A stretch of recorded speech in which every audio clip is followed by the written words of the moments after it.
Fala, massa atleticana, meu nome é Henrique Vilar e este é o canal Eu Acredito. Hoje eu tô aqui pra gente conversar um pouquinho sobre essa derrota do Atlético aí pro Santos, mas antes da gente falar da partida de fato, eu quero primeiramente aqui pedir desculpa pra todos vocês aí por esse tempo que eu fiquei sem gravar. Quero explicar pra vocês aqui porque eu fiquei de fato aí sem gravar, porque eu tive um problema na no meu computador que eu uso pra fazer edição dos vídeos. Então sem edição eu preferi não gravar, mas acabou que hoje eu vim aqui gravar sem edição, por isso também pedir desculpa a vocês, porque vocês vão ver um vídeo aí hoje praticamente sem nenhuma edição, basicamente nenhuma não. Eu não vou fazer de fato aí nenhuma edição, mas vamos então falar da partida do Galo e dessa derrota, começando primeiramente pela escalação do Galo, que foi a campo hoje com o Victor no gol. Na lateral direita ele entrou com o Emerson, a dupla de zaga é formada por Léo Silva e Maidana, e na lateral esquerda ele foi com o Fábio Santos. A dupla de volante hoje foi formada aí pelo Galdesani e o Elias, e no meio ele fez uma linha de 3 jogadores ali, com o Xará, o Casares um pouco mais centralizados e o Luan, sendo que eles ficaram trocando de posição o tempo inteiro, o Xará vindo para o meio, o Casares hora indo para a ponta, o Luan também, enfim, o Luan corre o campo todo na verdade, né? E o nosso centroavante é Ricardo Oliveira. Falando de fato da partida, o Atlético até que fez uma partida assim, ofensivamente falando, não foi tão ruim a partida do Atlético. O problema do Atlético, eu vou falar um pouquinho mais para frente ainda, foi de fato aí o setor defensivo. E eu vou explicar a minha teoria do porquê que eu acho aí que o Atlético teve essa dificuldade aí no setor defensivo. Mas o Atlético até que começou a fazer uma partida razoável, o Santos foi lá e fez 1 a 0 no começo da partida, o que quebra também qualquer tipo de planejamento, né, feito aí pelo Levier na partida. E o Ricardo Oliveira empatou também num golaço aí de fora da área. E o que a gente viu um pouco mais pra frente foi o Santos aí que conseguiu fazer 2 gols. Eu não vou falar na cagada, sorte, mas a verdade é que foram 2 lances muito atípicos, né?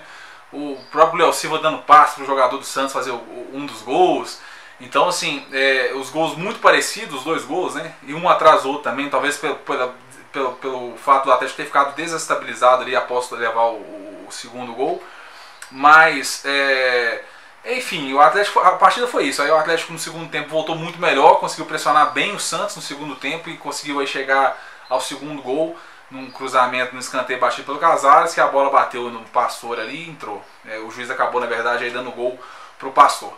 Mas falando então dos destaques positivos e negativos, como é de praxe aqui no canal, vou colocar como destaque positivo primeiro o Casares, que para mim fez uma partidaça, mais uma vez. Casares começa a mostrar consistência, algo que eu vinha falando há muito tempo atrás, né? Que quando o Casares tivesse uma sequência, principalmente com um treinador, que hoje a gente tem treinador de fato, o Casares ia deslanchar. E eu tô começando a de fato ver um Casares aí que começa de fato sim a se deslanchar para o futebol. E como destaque negativo, eu posso colocar aqui o Emerson, que fez uma partida, não fez uma partida ruim no geral. Porque o Emerson é um jogador novo, 19 anos, tem muito para crescer no futebol ainda. Eu acredito muito no potencial do Emerson, então inclusive é capaz de ele não ficar no Atlético, né? Vários times aí da Europa já de olho no Emerson. Mas ele tem muita vontade, o Emerson ele se entrega o jogo todo. Mas de fato ele tem um pouquinho de dificuldade aí no setor defensivo, isso aí é inegável. E falando de mais um destaque negativo, que poderia colocar também aqui o Elias. Eu vou explicar até porque eu estou falando do Elias, porque o Elias, para mim, ele é um jogador que ele vem crescendo muito nas últimas partidas. O Elias ele vem crescendo muito de produção, inclusive eu até tuitei essa semana um tweet que eu falei antigo, quando o Levi chegou e colocou o Elias jogando de volante, eu falei assim, o Elias ele tem tudo para dar a volta no Atlético e até terminar aqui sendo o ídolo da torcida. Mas primeiro, ele precisa entender que ele é volante. Ele precisa voltar a jogar como volante, aprimorar aí o seu lado defensivo e ser esse jogador surpresa, esse cara que chega na frente ali como um fator surpresa. Ele não pode ser o jogador, o meia, que os outros times vão olhar para assim, o Elias é meia, é o cara que a gente tem que marcar. Não, ele tem que chegar, ele tem que ser esse cara surpresa, e quando ele é esse cara surpresa, ele consegue assim, de fato, render e render muito. Mas, o que eu falei, estou falando do Elias, né? O que aconteceu é que na última partida em que o Elias não jogou, eu conversando com alguns amigos, eu falei assim, impressionante como que o setor do Atlético defensivo fica consistente sem a escalação, sem a presença do Elias no meio de campo do Atlético. E não é nem uma crítica de fato ao Elias, é porque de fato é questão de característica de jogador. O Elias ele tem uma característica de ser um jogador mais avançado. Ele tem qualidade para mudar, isso tem. Ele tem qualidade de aprimorar o lado defensivo dele, as qualidades defensivas? Tem. Porque ele é um jogador que tem qualidade. É mais fácil você cobrar de quem tem qualidade do que de quem não tem qualidade. Mas hoje o Elias, mesmo na última partida ele tendo feito um bom jogo defensivamente, não o de ontem, a última partida que ele jogou, ele fez um bom jogo defensivo, fez inclusive 5 desarmes, que é algo assim muito grande para o Elias, porque ele não é um jogador de fazer grandes desarmes, pelo menos nessa quantidade de números, né? Mas assim, o Elias ele é um jogador que tem de onde tirar futebol, ele tem condições de crescer pela qualidade que ele tem, pelo jogador que ele é.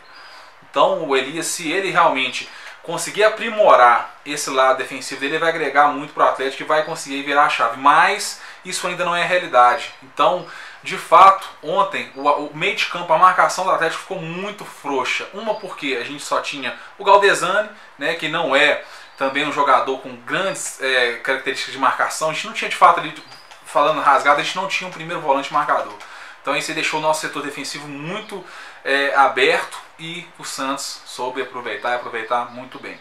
Falando então aí agora, saindo do jogo, né, saindo da partida, dessa derrota aí que pra mim o Atlético fez uma partida honesta, não foi um grande jogo, mas fez assim, uma partida honesta. Deixa eu enquadrar aqui na câmera que tá meio ruim. Fez uma partida honesta. Eu quero falar um pouquinho do trabalho do técnico Levir Coupe, que eu falava que há muito tempo atrás muita gente me xingou em 2 momentos. Um, quando eu falei fora Largue, não porque eu tinha alguma coisa contra o Largue, mas porque de fato não tinha mais condições do Largue ficar à frente do Atlético, porque ele não tinha mais respaldo nem da diretoria e nem dos jogadores, muito menos da torcida, né? Mas assim, apesar de ser um cara que tem um grande potencial, ele já não tinha mais ambiente para trabalhar. Então a gente precisava assim, de um grande treinador que chegasse e apagasse esse incêndio aí que já vinha de anos, de temporadas na verdade, aí, trazendo treinadores que não tinham expressão, principalmente aí com a torcida, não tinha respaldo da torcida.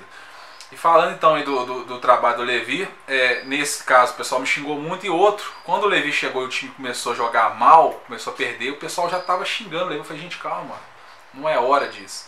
Inclusive, quando eu falei lá atrás, voltando um pouquinho do que eu estava falando, eu falei, é bom chegar um treinador agora, porque ele vai conseguir conhecer o elenco do Atlético, e quando chegar no final da temporada, ele já vai saber as deficiências do elenco do Atlético, então ele vai saber o que ele precisa buscar.